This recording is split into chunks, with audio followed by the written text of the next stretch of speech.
how to control sensitive content on your Instagram account. Today guys, I will show you how to do this. Just watch the video until the end.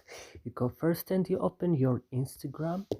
After this, when you open your Instagram, you go down and you open your profile here.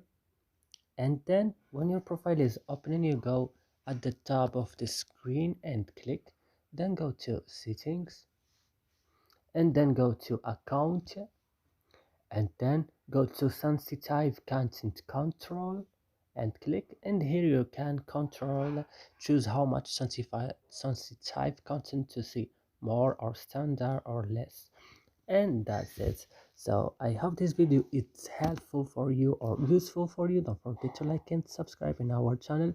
If you have any question, can write it down in comments, and see you next videos.